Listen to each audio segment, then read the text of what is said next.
Et toujours à propos de terrorisme, en France, cette fois, un document ce soir exceptionnel sur les coulisses de la surveillance des individus radicalisés. C'est l'un des sujets, vous le savez, brûlants du moment. Ils sont plusieurs milliers à faire l'objet d'une surveillance renforcée. Alors comment sont-ils détectés concrètement? Qui décide de leur contrôle et sur quels critères? Pour la première fois, les services spécialisés ont accepté de nous ouvrir leurs portes.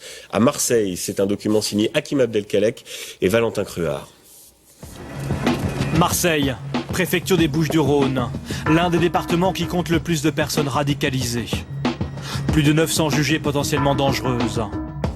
Signalées parfois par leurs propres parents, leur employeur, leurs professeurs. Sans le savoir, ces individus sont surveillés, filmés, enregistrés.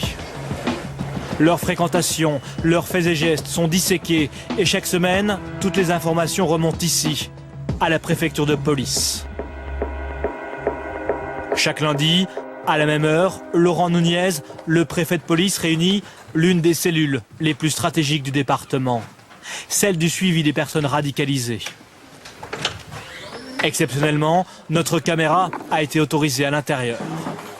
Alors, on commence par cette jeune fille qui, de nouveau, tient des propos pro-djihadistes, qui manifeste le souhait éventuel de passer à l'acte ou de se rendre sur un théâtre d'opération.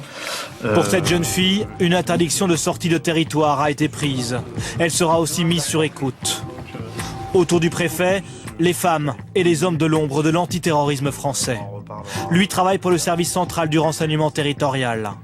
À côté, un agent de la DGSI, les services secrets français. À sa droite, un homme des renseignements pénitentiaires. Avec eux, la direction de la police aux frontières et celle de la gendarmerie. Le tout sous l'œil attentif du procureur de la République. Chaque semaine, il traite une trentaine de dossiers. Aujourd'hui, un homme signalé par sa compagne, élève gardien de la paix.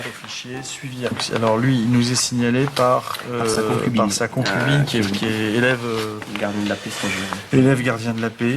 Donc c'est un individu qui s'est converti, qui est devenu extrêmement violent, qui de temps en temps prend les enfants et leur inculque quand même manifestement une pratique assez rigoriste de l'islam et dit à sa compagne qu'elle ne devrait pas être policière, que c'est pas bien. Et qui tient quand même des propos d'apologie, puisqu'il dit que les terroristes étaient dans leur bon droit. Il légitime les attentats, pour faire court. Donc elle, du coup, a peur. J'ai demandé à ce qu'il soit auditionné administrativement pour qu'on ait un peu sa version sur la réalité des propos qui étaient tenus. Puis, on verra un peu ce qu'il nous dit sur sa pratique de l'islam et à quelle école il se rattache un peu. Est-ce qu'il va prier ou où il va prier? L'homme sera donc convoqué, histoire de mieux cerner sa personnalité et de lui faire comprendre que la police l'a repéré. Désormais, pour le moindre signalement, rien n'est laissé au hasard. Le cas 25, c'est un signalement qui nous arrive de l'aéroport de Marignane. Un opérateur qui a repéré et qui a signalé au service de police une famille qui en attendait une autre et qui consultait des images où pouvaient apparaître des djihadistes sur leur téléphone. Donc tout a été mis en place. On a saisi la PAF, puis la sécurité publique qui a pu reconstituer le cheminement de cette famille, le véhicule, l'immatriculation, a priori fausse alerte. Ce dossier sera classé sans suite. Pour les radicaliser, les services ne disposent pas uniquement du fichier S. Ils peuvent également les placer dans un fichier plus précis, le FSPRT, concentré uniquement sur le terrorisme. Là, c'est un individu qui n'est pas inscrit au fichier, qui avait été interpellé pour avoir tenu des propos faisant l'apologie du terrorisme, notamment sur son compte Facebook, du style « Je félicite l'État islamique du nombre de personnes qu'ils ont réussi à tuer ». Ça, c'était juste quelques temps après un attentat à Istanbul. Et donc, la personne qui l'a signalé en brigade de gendarmerie. Donc, on avait creusé l'affaire, qu'il a fait un peu de garde à vue pour apologie du terrorisme. Mais il a été condamné le 29 septembre à 6 mois avec sursis.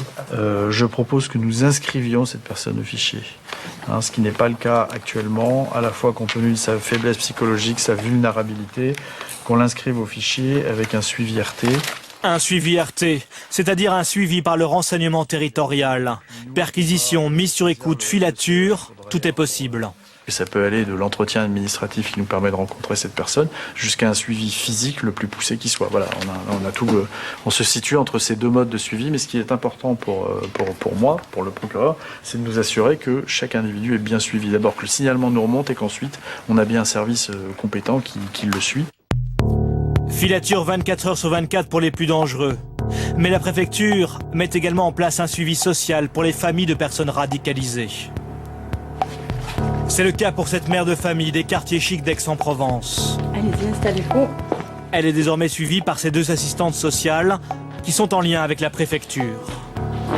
Il y a 2 ans, elle signale sa fille quand elle découvre sa conversion et sa dérive radicale. J'avais pas fait le lien au départ qu'elle s'enfermait régulièrement dans la salle de bain à des heures pas habituelles et qu'elle restait dedans. Et moi, je lui disais, mais qu'est-ce que tu fais dans la salle de bain? Alors là, c'est le conflit, laisse-moi tranquille, mais je fais ce que je veux. Bon, je savais qu'il fallait faire des prières, mais bon, les ablutions, je savais pas du tout. Depuis 2 ans, à l'insu de sa fille, cette mère est assistée par ces 2 femmes qui la guident secrètement pour éviter que sa fille n'aille plus loin dans sa radicalisation.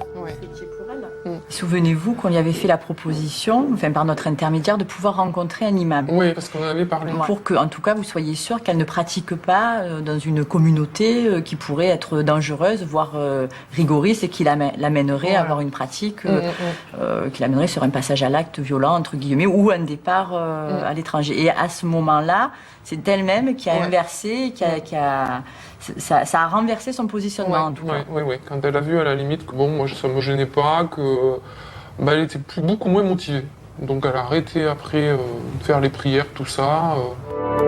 Aujourd'hui, dit-elle, sa fille va mieux, mais reste fragile. Comme elle, une centaine de personnes radicalisées sont suivies par les services sociaux en lien avec la préfecture. Chaque semaine, dans les Bouches-du-Rhône, 15 nouveaux cas de radicalisation sont signalés. Ici, comme partout en France, la lutte contre le terrorisme semble être une lutte sans fin. La dernière ligne droite aux États-Unis dans la campagne américaine. Hillary Clinton est toujours donnée gagnante par les sondages, mais rien n'est encore joué car la candidate démocrate